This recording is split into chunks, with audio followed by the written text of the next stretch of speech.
Hello and welcome back for another Torah Tuesday.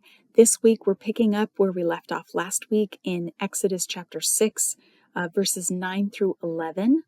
I'll begin in just a moment, but make sure you watch all the way to the end for a special announcement. Last week we looked at this beautiful speech that God gives to Moses to deliver to the people with 7 I will statements, showing that God is committed to his people's redemption from slavery in Egypt. It was such a beautiful passage, but the result of this message is not as positive as one might have hoped. Verse 9 reads, Moses spoke this to the Israelites, but they did not listen to Moses due to shortness of breath and hard servitude. So Yahweh spoke to Moses, saying, Go, speak to Pharaoh, king of Egypt, that he may send away the Israelites from his land. Just a couple things I want to point out to you this week. First of all, that Moses' obedience did not guarantee a quick success. He brought the message God wanted him to speak, but it didn't have the effect we would have loved to have seen. His powerful words of hope seemed too good to be true for a people who were beaten down by slavery. Although they had celebrated Moses' message in chapter 4, verses 29 to 31, Pharaoh's refusal to release them was discouraging. Instead of freedom, Moses' confrontation of Pharaoh had only made things worse. In chapter 5, Pharaoh doubles down and makes life even harder for them. So I've translated a Hebrew phrase here, shortness of breath. The Hebrew phrase is mikotzer ruach, from shortness of breath or short of breath. The Hebrew short of breath could be understood either as impatience or dispirited or broken-spirited. Brueggemann and Durham both see it as indicating exhaustion or discouragement. You might see it elsewhere as short-tempered or impatient, and that translation relies on parallel passages such as Micah 2 verse 7, where Yahweh is impatient, or Proverbs 14:29, where being short of breath or quick-tempered is contrasted with being long of nose, which is a wonderful Hebrew idiom for not becoming angry quickly. And Job 21:4, where Job expresses impatience at God's silence. Understandably, the Israelites were suspicious of hollow words that promised deliverance but delivered hardship. So whether you see this as impatience or as kind of broken-spiritedness, a discouragement, it could go either way. But either way, what I love about this passage is that Moses' ineffectiveness with the Hebrews did not derail God's plan.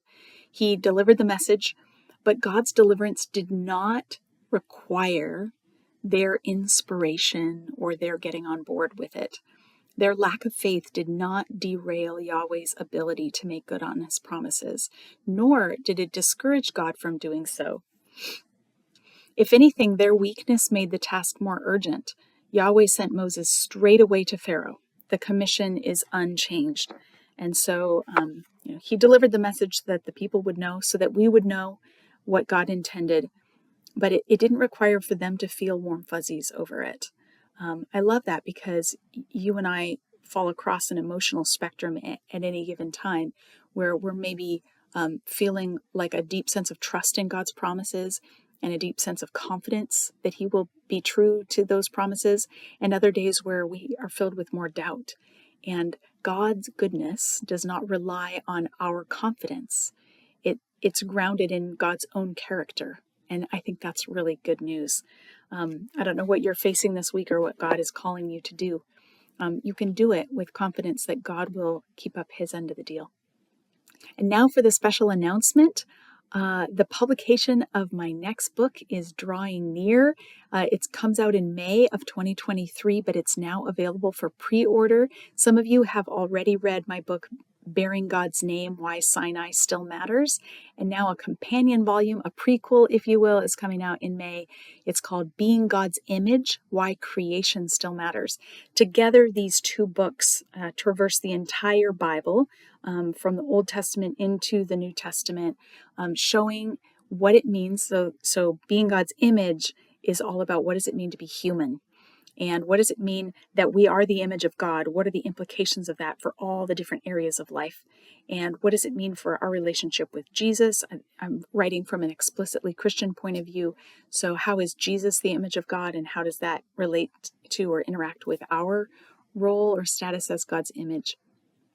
And then bearing God's name traces the theme of the covenant people who represent God among the nations.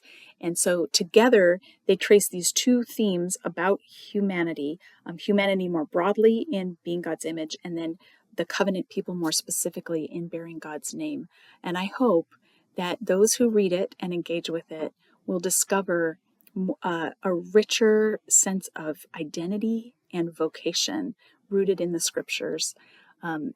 Both of the books come with discussion questions, QR codes that link to Bible Project videos, as well as suggested Bible passages to read that go with each chapter so that you can easily read them with a small group. I'm also recording videos with Seminary Now to go with Being God's Image. There are Seminary Now videos already for Bearing God's Name that make it even easier for you to go through it with a group. So I hope that this becomes a resource that helps you engage with Scripture in a deeper way. All right. I will put a link in the description below so that you can order a copy if you're interested. Have a great week.